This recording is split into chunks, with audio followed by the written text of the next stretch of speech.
Today we're going to be taking a look at the upcoming game Scavengers. This is a brand new squad-based third-person shooter that combines elements of survival, sandbox PvE, and competitive PvP. You'll team up in squads of 3, everyone choosing their own explorer, which are basically classes with unique abilities and weapons, and then you spawn in and work together scavenging, gathering resources, fighting off AI and other players, while you complete objectives, gather data, and try to survive till the end. It's a pretty interesting combination and blending of genres. There are survival elements as you try to stave off cold and hunger, PvE with you completing these objectives and fighting off various factions of AI enemies, and then of course the competitive PvP as you battle other players trying to steal their data and trying to stay alive yourself. At this point I've played several hours of the game. Just recently I got to check out this most recent build prior to their upcoming Steam launch, and what I want to do is actually take you through one of my recent games and show you how this all plays out and then go into some of these various elements and systems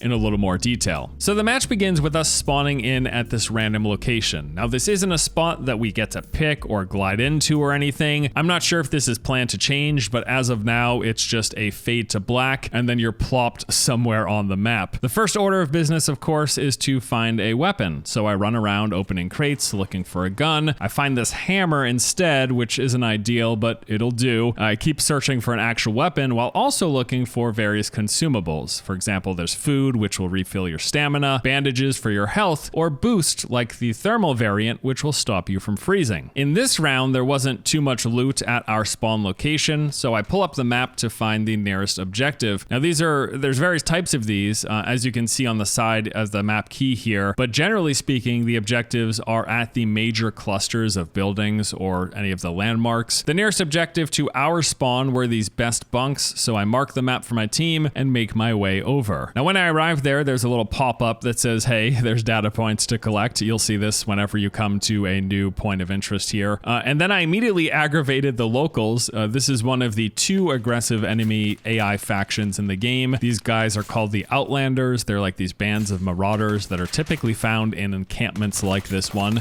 These ones were no match though for my Zweihände, as it turns out. The melee weapons are actually pretty good at taking out those basic AI enemies. So I get myself some real weapons, start clearing out the area, and then we begin the objective, which at this location was to harvest this lodestone here. Interacting with it starts a 25-second timer that extracts data points in chunks that adds to our team's score. And this is really, like I said, this is the main goal of the game. We have to collect as many data points as possible and try to survive to the very end of the match. Now, while working on this first objective, I actually got enough experience to reach level 2, which opened up some crafting options. So in the process of looting crates and killing enemies, besides gaining experience, you collect scrap, and that's the resource that's used to craft things. So crafting will let you upgrade your shield, make your class weapon, or any of the other items that you've included in your loadout prior to a match. My first goal though in almost every match is to make my weapon as fast as possible. For my class, it's the strike rifle. Now crafting it makes you drop one of your 2 currently equipped weapons first, and then the crafting process actually takes a little bit of time before the weapon is usable. Of course, as my luck would have it, while my weapon was being made, an enemy team popped up on our location, and so we get into our first gunfight. One of my teammates is pretty much immediately downed, although he saved himself with this cheeky class ultimate.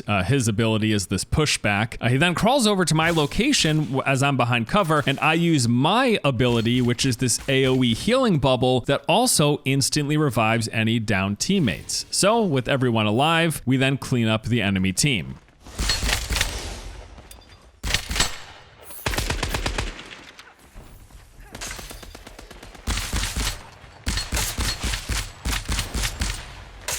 You'll notice too here that when enemies go down, the data points pop out. This is really the main thing that pushes player conflict and fighting in this game. The fact that you steal data from every player you eliminate. So we take out the enemy team, which places us in 3rd pretty early on in the match. And now it's time to move on to the next objective. Now on the way there, I actually get enough scrap to start my first shield upgrade. This improves the amount of damage absorbed with your overshield. The indicator for this is that bar there just above the health bar. And our second objective location was this wreck area. Just as we arrive, this alert pops up that storm has entered category 2, telling us that the storm is about to collapse and we have to get to the center or the safe zone. This mechanic is similar to many other battle royale games where the storm continuously shrinks as the match progresses. I think also interesting to note is that the storm gets progressively stronger. So from cat 1 to 2 all the way up to 5. And that means the later it gets, the more damage you take if you're caught inside of the storm. So we come across another enemy team here in our second objective. This one was a quick fight. You'll notice here as well that the second enemy AI faction, the Scourge, are at this objective. These are these like mutated humans. It's like basically the alien faction. They live underground and have all sorts of variants. There are swarmers, these behemoths or spitters, there's exploders. Now, like the first one, this objective also had a crystal for us to harvest, which when we finished, then put us in first place. Good start for the match, huh? So we do a little looting, we clean up the remaining enemies, and then make our way to the next nearest objective. En route, we actually come across a vehicle. These can be repaired, which you can see my teammate doing here, and then used to get around quickly. It's a vehicle, right? But the problem is they're very, very loud. So if you're driving one of these things, nearby enemies are going to know you're coming from pretty far away. It's a lot of speed, but it's very, very noisy. We grab a little bit of data from this little crystal spawn. These are one of these dynamic spawn locations not tied to a point of interest. They're smaller and much easier than the big objectives, but as a result, they reward fewer points. And then once we did that, you guessed it, we head to another objective. If you couldn't tell by now, that's basically the rhythm of this game. You move from one objective to the next, collecting data as you try to climb the scoreboard, and then powering yourself up in that process, making your class weapon, upgrading your shields, and then also just gathering consumables for any upcoming fights. That rhythm, though, does get periodically interrupted with any team fights like you've seen us engage in, or any of the storms, which we're going to get our first look at here. So besides the major storm that will be slowly pushing in from the edges of the match throughout the course of it, there are also these roaming storms that randomly move across the map. So these things you can get hit with pretty much anywhere that you are. They'll actually vary in their size and their severity, with the more dangerous storms freezing you more quickly. In fact, you'll see here one of my teammates actually starts freezing. What happens is that when this temperature meter drops all the way down, your health bar then begins freezing over, which will drop your maximum health slowly. And if it's not taken care of, it can eventually kill you. Now you can stop that freezing process by either getting near a heat source like a campfire, or by using a thermal boost consumable. These things are super valuable.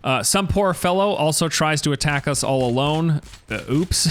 And at this point, we're about halfway through the match, and this is where things start to get a bit more intense. As you can see, the storm has now moved into category 3. Again, this means it's about to shrink and it's more deadly. Fortunately, we did have our vehicle nearby, so we just jump in our vehicle and breeze our way to the safe zone, or at least that was the plan, until we crossed another enemy team at this tower here, and the thirst for combat got the better of us. I will admit this was my call.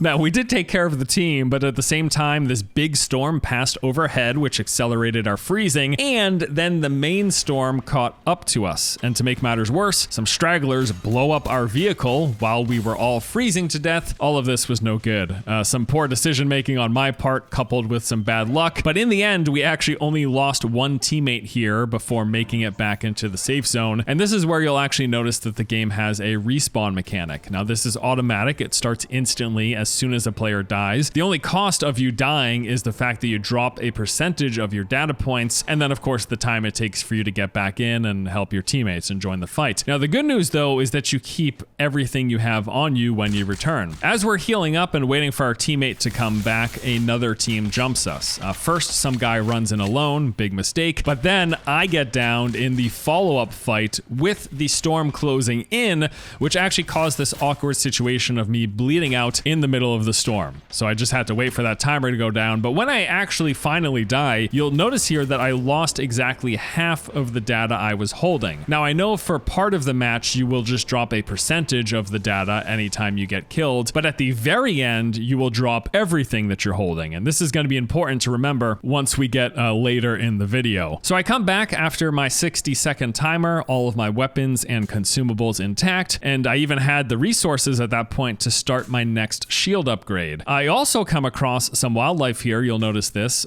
These will be in the form of either deer, wolves, or bears, and they're good for taking out so that you can get the rations that they drop. Now, as you play, if you haven't noticed, doing things like running, jumping, and climbing will actually deplete your maximum stamina bar, and consuming a ration will refill it. So you'll find these rations in various containers, but they're a guaranteed drop when you come across any of these wildlife. So be sure to take them out if you need the rations. At this point, after 2 of us had died and dropped some of our data, we're now in 3rd place and coming up to the very end of the match. The storm now enters its 5th and final category, and the dropship has come into play. So at this point, the whole goal is to just survive. This is what the entire match has been leading up to. You want to be on the ship with as many points as possible when the timer reaches 0. Of course, we immediately find ourselves in yet another team fight. Good news, though, is I'm pretty sure we were playing a bunch of game journalists.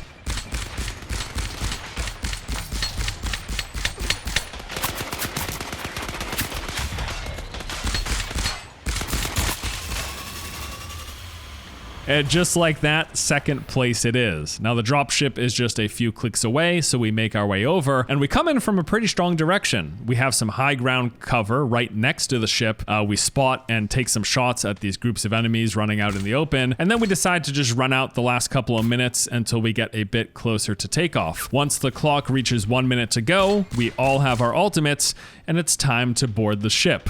Let's do it.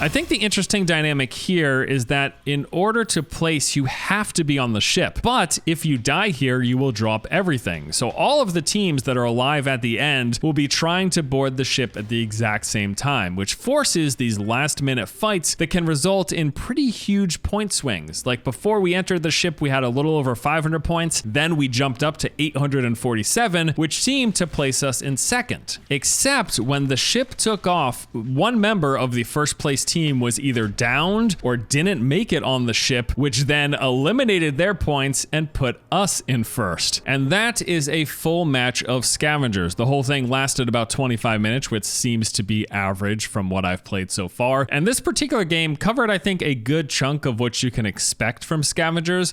There are a few elements that we didn't see. For example, there are these data point upload links where you can basically save the points that you've collected so that you don't lose them when you die. And also, we didn't go over every different type of objective. There's a bit more in there than what you saw, but more or less, this is what you can expect from playing the game. Now, as I mentioned, the game has a roster of characters, these expedition, what are they called? Explorers to choose from. Each of them have like their own unique ability, talents, and a weapon that they can craft. Personally, I really liked the character that had this AoE heal that also auto-revived down teammates, so I pretty much stuck with him in all of the games that I've played. Beyond that, there is also some progression as well as this loadout system where you can pick from different weapon variants, and then also the consumables and talents that you want to bring with you into a match. Now, some of these characters will be available immediately for free, while others need to be unlocked either by purchasing them directly or by using currency that you unlock by playing the game, which leads into the point that this is a free-to-play game. So there is going to be some microtransaction elements.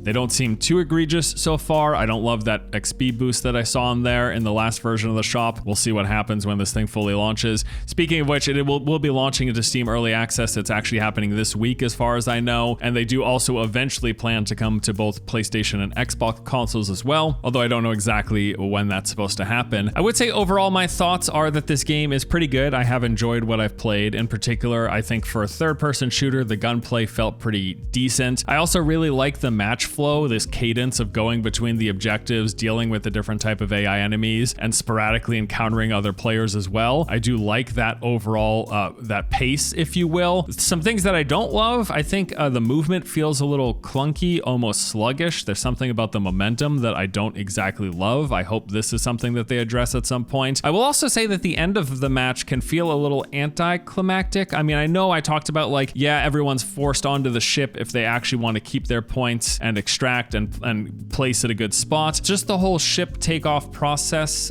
it just feels like a little like all of a sudden the match just ends, even though there are still other teams alive. You might be in the middle of a fight and then the match is just over because the ship takes off. I almost wish it was a last team standing kind of thing, but I also realize they're trying to do something a little different here in their version or their take on a like battle royale type experience. And then the last bad thing I'd say was that the performance wasn't ideal. It has gotten better over time. I've played a few versions of these early builds, and it had the most recent version that I played was the best version. Presumably they keep working on this, but my only point is, even in the most recent version, there were some hiccups that hopefully do get addressed. But yeah, overall, I think the game is neat. I really like the twist and the blending of the different genres. It's not exactly 100% unique. We've seen things like this before, like in the game The Cycle, but this is their own variation of that, and I enjoyed it. Plus, hey, you know what? It's a free-to-play game, so I'm gonna spend some more time with it once it actually does fully launch, and hopefully it keeps coming together. But yeah, I think it's pretty good. It's not so bad. I've enjoyed it. So there you go. That is what you need to know about the upcoming game Scavengers. Hope you guys enjoyed the video. Appreciate you sitting with me to check this thing out. And yeah, I'll see you guys in the next one, all right? Take it easy.